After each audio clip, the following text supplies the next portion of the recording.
friends, it's Cindy Brumbaugh from CindyLeeBDesigns.com, independent Stampin' Up! Demonstrator. Today I'd like to show you this interactive card that's going to have the recipient playing with it non-stop. And it can be a gift card holder or it can just be a regular card to give to someone. I was inspired when I ordered a gift card from Amazon, and it came in this nifty little thing, which I'm going to replicate. However, I loved the black and gold on here, and it reminded me of the Broadway bound designer series paper. So I got that paper out and I started looking around. Remember this one that had the lovely lipstick, the new in color this year, and the lemon lime twist from last year? And then the backs of them had really cool gold and white on them. It was just such a fantastic set of paper that you almost didn't want to use one side because the other side was so pretty. So that's what I started off with, this one here. And then I went into my stamp collection and I saw this 25 again stamp set. Now this one I hadn't used yet, but I thought, oh, wouldn't that look cool with the numbers in the Broadway bound designer series paper? So I started playing around and this is the card I came up with. Now I also, being inspired by this Amazon gift card, I was upstairs in my stamping room and I came across this card that I made. Yes, when did I make it? I made it back in 2013. So that was 5 years ago. I had made this card for a graduation. And so I looked back on my blog post for this card and I realized I had a few measurements on there, but not really how to make it. So I had to actually think back to how did I make this, kind of tear it apart a little bit, and we don't have some of these punches anymore, so I'll show you what I came up with here. And you are definitely going to need your layering circles framelits to make this card. However, if you still have the 2 3/4 inch scallop punch and the 1 3/4 scallop punch, they're a great punch to use on this card. But I'll be using the layering circles framelits, and I'm using 1, 2, 3, 4, 5, 6, 7, 8 of them. So let's get started with this card. Oh, and did you see this beautiful little candle embellishment here? I thought that was a great touch with the gold on the card. So we'll be using Memento Black as our ink, and we're going to start out with our card base. Now this card base is basic black, and I cut it in half, and then I made it 4 1/4 by 11. Then I took the 11-inch side and I put it up against this raised portion of my Stampin' trimmer. And then I took the left side and I put it at 2 1/2. So you're putting the left side on the left side of the cutting groove at 2 1/2. And then my cutting blade actually was down at the bottom of my trimmer, so I had to, there we go. I have to get it back up there because I always have it tucked back down there so I don't accidentally cut instead of scoring. So, well, I'm not cutting. See, I almost did that. Oh my gosh.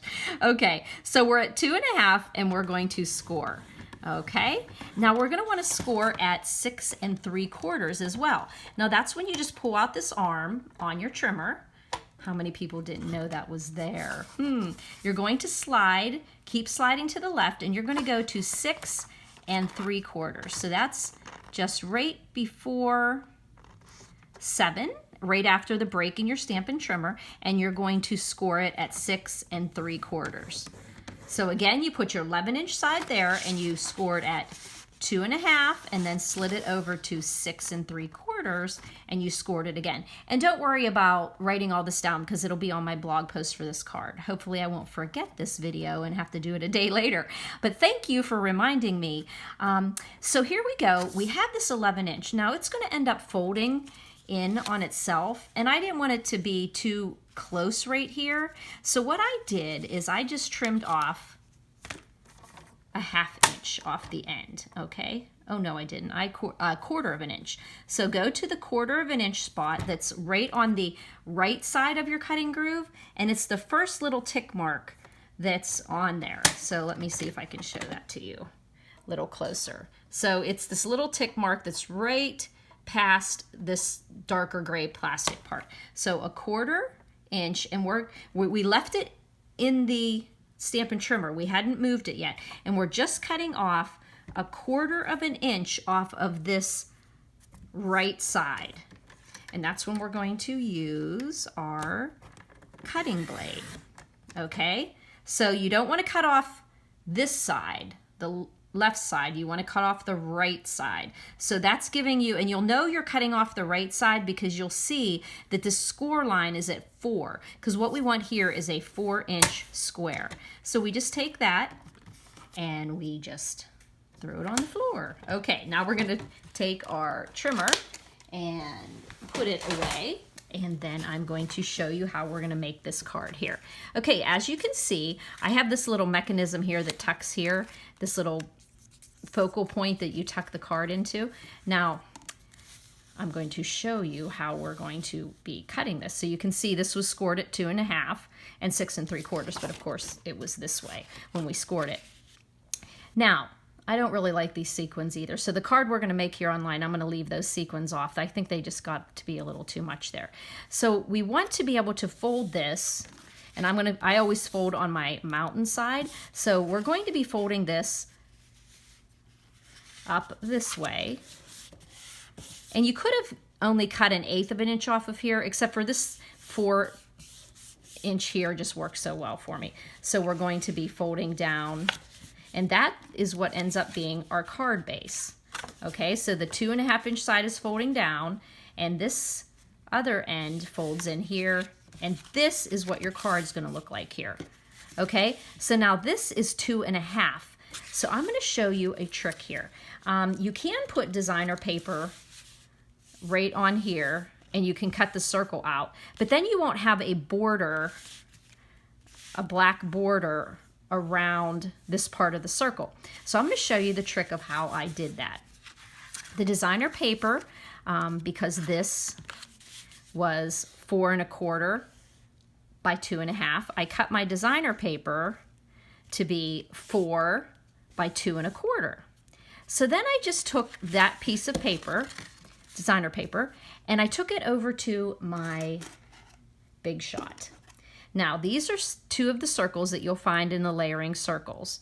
Now, I'm going to tell you exactly what the circle dimensions are on the blog post, but you have these 2 circles here, one's smaller and one's larger. So as you can see that border already created there. So you're going to actually take the bigger one, the largest one, and you're going to, I took it over into my scoring tool, and I just stuck it up in the corner, and I saw how close it was, and it was just about, I'm not sure if it was like, let me see here. It was just about 3 1/4, but anyhow, I just made tick marks about halfway, and then I took that die, and I put those tick marks right along the edge of that designer paper. So I put it onto my Big Shot on my acrylic plate, and I ran it through my Big Shot with these 2 tick marks right flush with the top of the paper.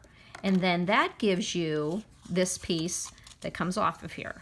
Okay, so I just put a little piece of tape there just so I could show you that there, because that Big Shot's pretty cumbersome. So now I can put this piece onto that flap that folds down here. Now, so I'll just take some of my snail, and I'll just put a little around that circle part, that curve, and then a little down here in the corner. And then on this 2.5-inch flap, I'm just going to get a nice 1/8 inch border all around. And you'll notice here. Now, you'll also notice that this isn't exactly in the center. If I tried to center it perfectly, I think that I would have ended up being off a little bit. So if you purposely offset it, it looks like it's supposed to be there. A little trick. So now you have that, but you can see on this card, we need to have this whole circle cut out here. So what we're going to do is get the next size smaller. So this is the one we cut it with. So if you're using punches, or you are using another set of dies that you have, or if you're using scallops, just find the next size that nests inside there. So this was the larger one with the tick marks that we cut the designer paper with. So then I went and I opened up my card.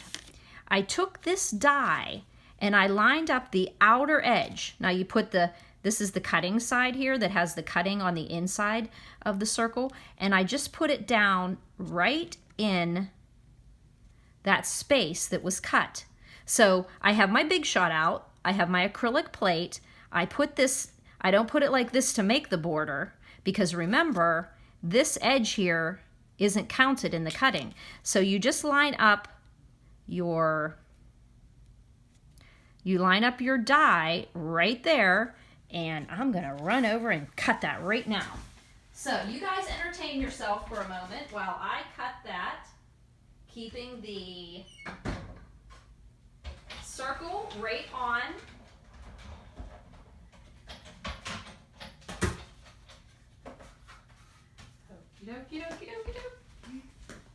Whoa, sorry about that, guys. I hope you found something to entertain yourself while that little snafu happened. So as you can see, this is where I cut it, and then when I take this out, look at that lovely border right there.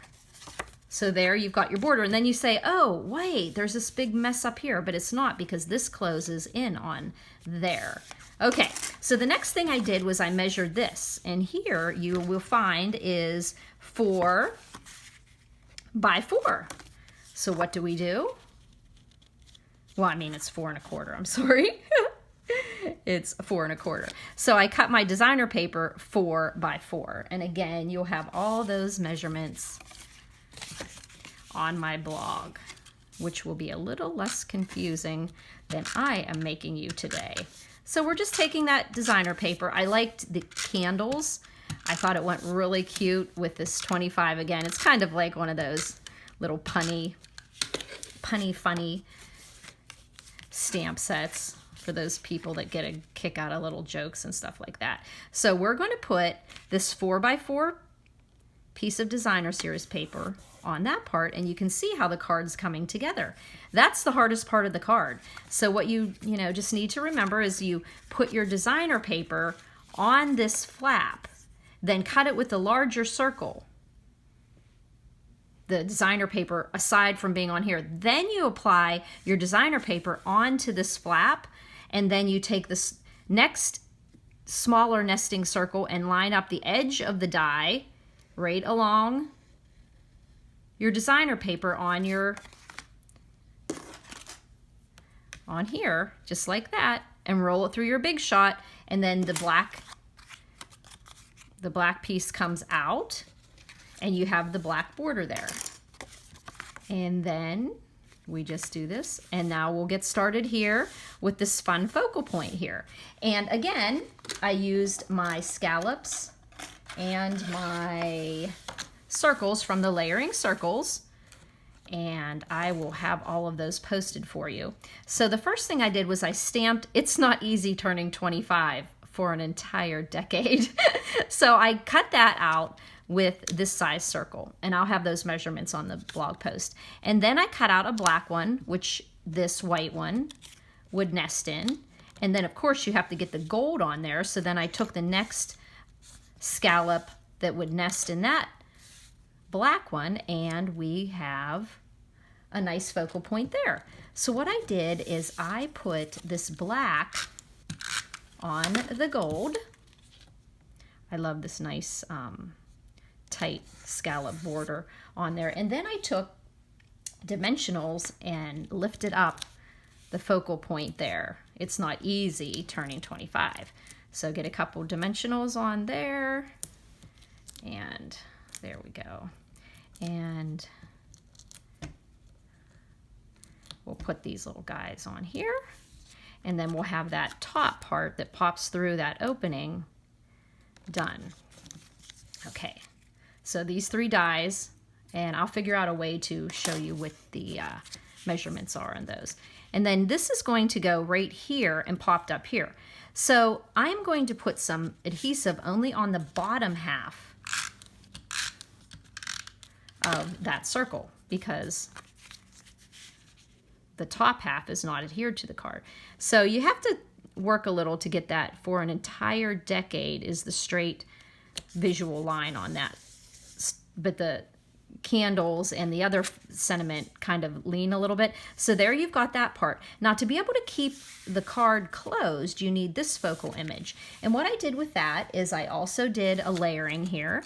I took a smaller circle, the next layering circle, and the scallop that layers on that. And that left me with the same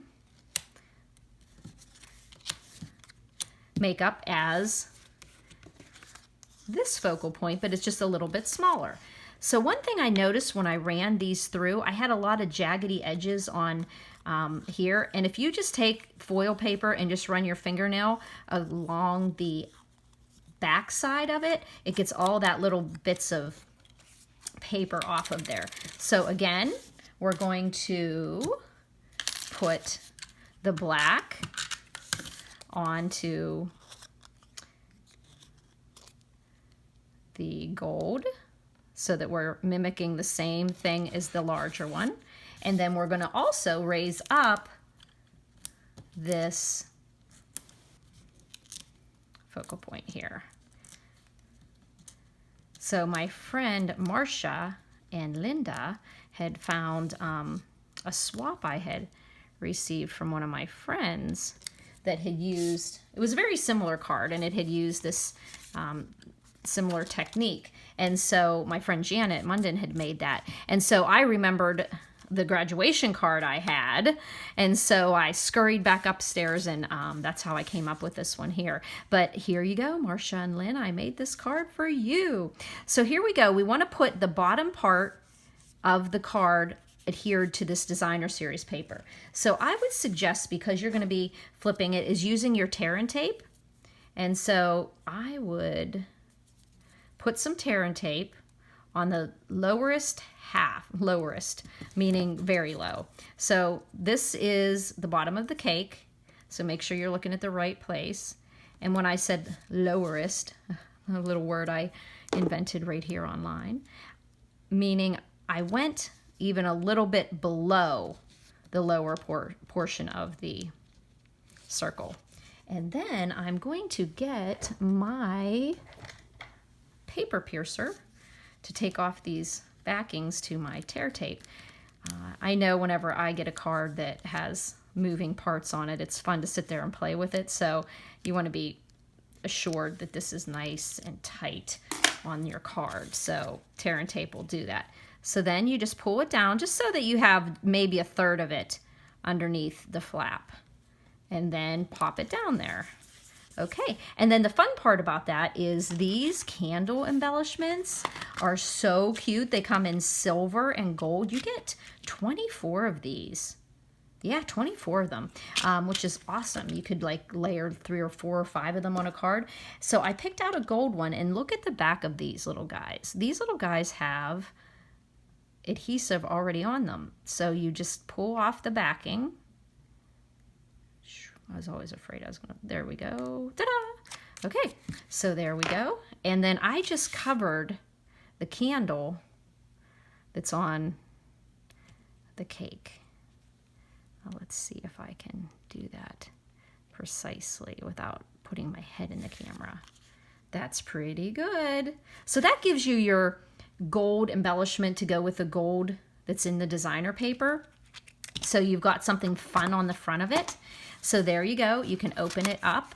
And then we have the inside. So the inside was a little more tricky for me. I was trying to figure out how to incorporate gold and black, and that's how I somehow came up with these sequins that I don't really like on there. But when I went to remove them, they made a mark, so they had to go back on. So this piece of paper here is 4 by 4. Let's just double check. Yep, 4 by 3 3/4. So it's going to go there. So we are going to get a piece of scratch paper so that I don't mess up my grid paper here. I mean, it's okay to mess it up, but I try to keep it clean as long as I can. So I'm going to get my memento out, and I thought that just putting some, whoop, my card is stuck here. Okay. I was thinking it would just be fun to put some matches here and a whole bunch of candles, because they're making a big joke about being 25 for $10 for many decades. And then I put this You're How Old there. So what I did is I just inked up my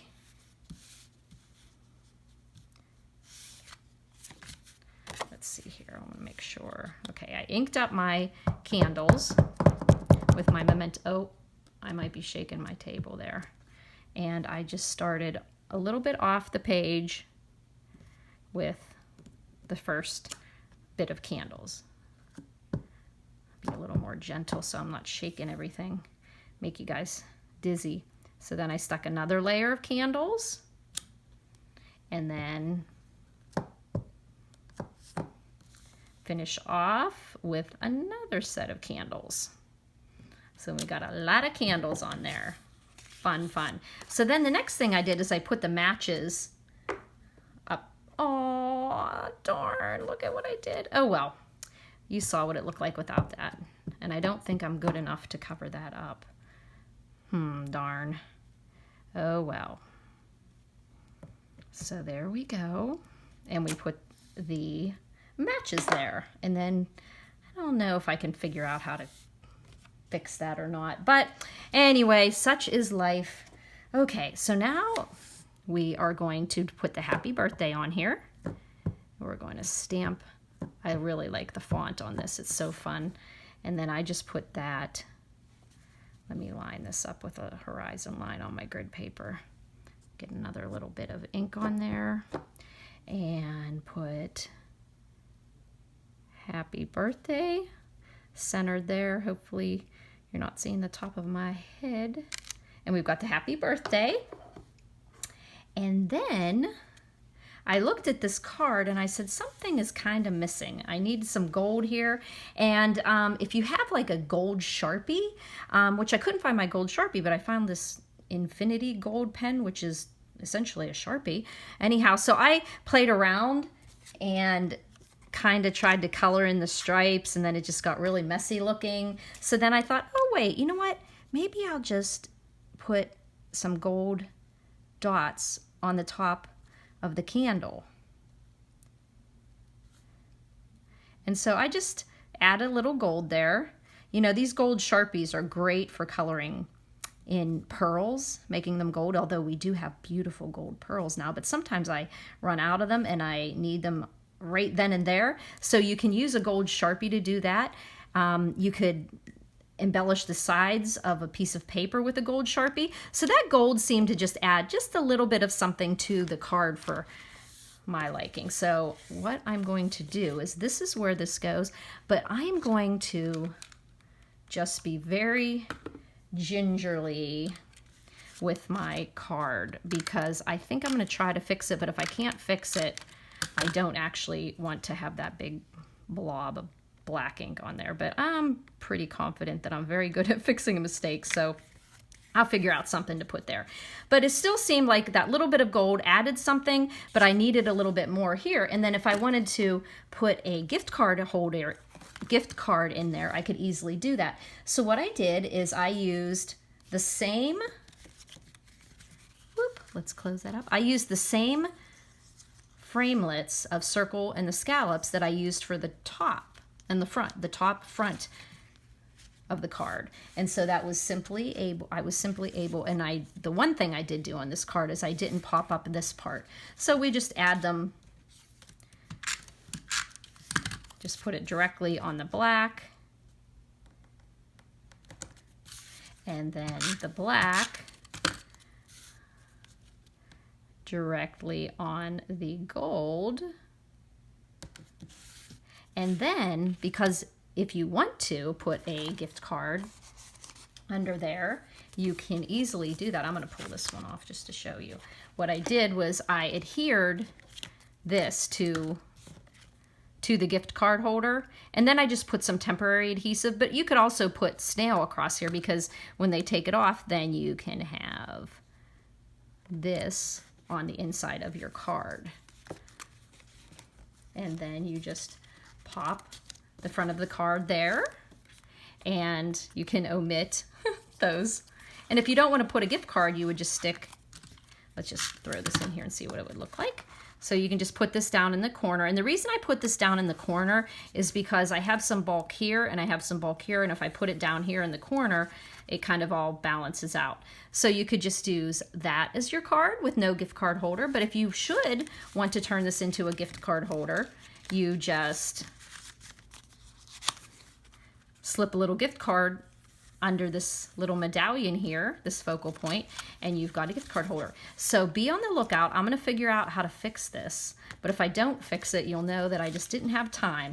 Thank you for your patience today as I put together this video. I'm getting ready to leave for my conference, Stamping Up conference in Orlando, where I'll be getting to see the new celebration items that'll be coming out in January, the new spring occasions catalog. So I'm so excited, but I wanted to make sure that you guys had some fun things to look at on Wednesday when I post this. So if you have any questions about how to make this card, I'll have the dimensions, I'll have the colors, the materials, everything I use to make this card, and then all of the ovals, the circle framelits that I used to make this card easier for you to make. Thanks for buzzing by, friends. Bye-bye.